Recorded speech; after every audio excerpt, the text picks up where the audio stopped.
My name is Kristen Shockey, and my group is focused on Asia pre 20th century. Since Asia is such a large continent, we decided to confine our project and more specifically focus on Japan because of their STEM development, and it was not something we had focused on yet in class. So, in order to understand their development and their society as a whole, we must first kind of acknowledge and understand their history.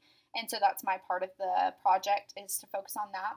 So the first inhabitants of Japan were your basic hunters, gatherers, and fishermen, kind of like every other country. And not till 710 AD was when they established their first capital. Their capital and their country as a whole had a lot of Chinese culture at the beginning, just I guess from being so close to China. Um, and they kind of picked up the religion of Buddhism, but that also had a lot to do with their political stance on everything. And also, off of the Buddhism was like a Zen spinoff, as I kind of understood, which had a lot of followers in the samurai. The samurai were basically they were the Japan's military. A lot of people are pretty familiar with samurai, the samurai swords, all that kind of stuff. We'll get into that. Um, but the samurai ended up being the highest ranking social class of Japan. And the social class had a lot to do with the development of Japan and kind of everything that they go off of. The social class there was just like you were either really poor or you were really high. So I think the fact that the samurai and the military and the samurai swords were such a high ranking social class, I think that had a lot to do with their STEM development. My name is Hannah Smith. The samurai class, like many other classes, was a crucial piece in Japanese culture throughout the decades. During different reigns of hierarchy, you see certain civilizations form and the culture of Japan shift entirely. For example, there became a huge come up with culture and the arts with the creation of poetry and verses in the upper classes during the Fujiwara period. Aristocratic government became evident with Fujiwara, and this came classes as in the warrior class, the military class, and the Buddhist clergy. Buddhism was one of the religions brought up and grew throughout Japan, but it most certainly wasn't the only religion. Many of the Japanese were polytheistic as well. Culturally, there were belief in gods or in powers in everything that have to do with nature. The Yayoi had groups called yuji. In these groups, leaders would perform ceremonies to their gods in whatever aspect of the world that their god represented. There are belief in mountain gods, river gods, and many more. Eventually, there was a hierarchy of gods created by the Yayoi, which ranked the hierarchy of clans as well. The belief was once you defeated a certain clan, you took that power and their god into your own religion, making you more powerful. This reigning and taking over certain clans became easier when technology became more advanced in battle. As time and society progresses, we see during the Heian period that you have what was known as the classical civilization, where the influence of China led them to literary and artistic skills. By the end of this period and the beginning of the Kamakura, their literary abilities and their computational skills were spread throughout the classes and even down to the upper peasantry levels. Leadership depended on the education that a person had, and the growth of the economy flourished with urban merchant classes, which led to a stimulated national economy. From there, modernization set the path with new infrastructure and cities in which they thrived in, and paved the way for new technological advances as well.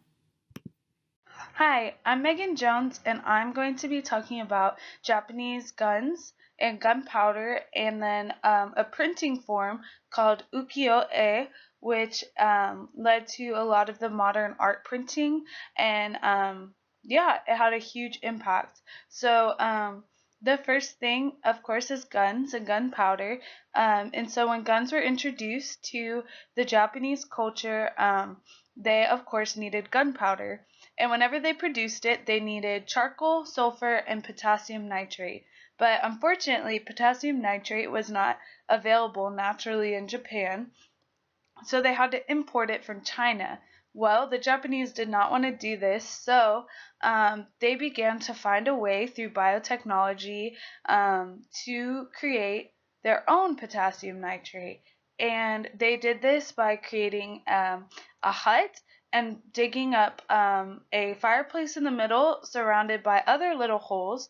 And then they put biological matter into the holes, and then they filled the holes with dirt and then waited 4 or 5 years, and then after they refined it and ran water through it and cleaned it and let it dry, they had potassium nitrate needed to make the gunpowder that they had.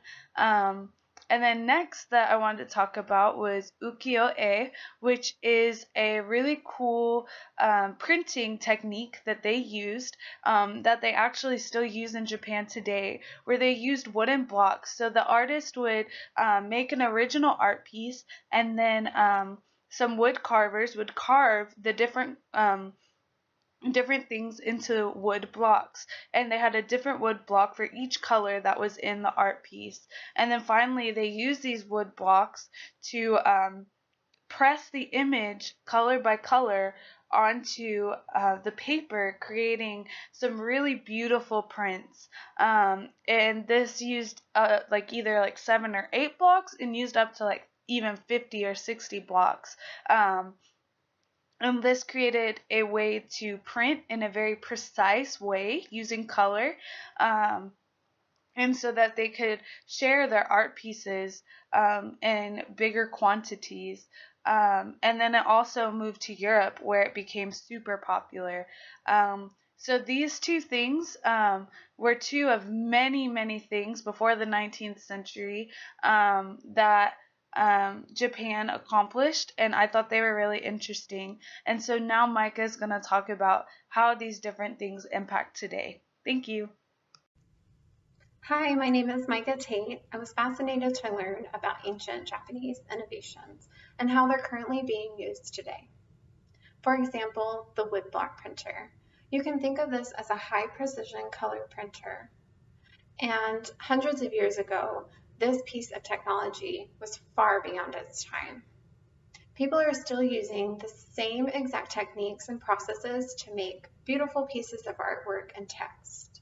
Another amazing innovation and piece of technology was the samurai sword. This piece of metalwork is envied around the world. As it had a curved shape, it gave a high advantage to samurai soldiers during the war. It also embodied a sense of culture, as the warrior spirit lived within the actual sword. The samurai soldiers were held to very high standards.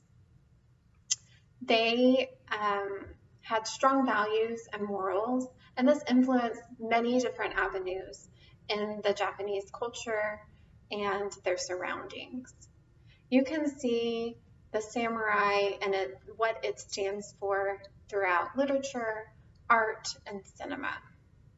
The connection between tradition and the innovations are relevant by the Japanese. They make it relevant for future generations, and they make sure that it's carried on, which I think is very important, and it really sustains their culture and it sustains their future findings. Thank you so much.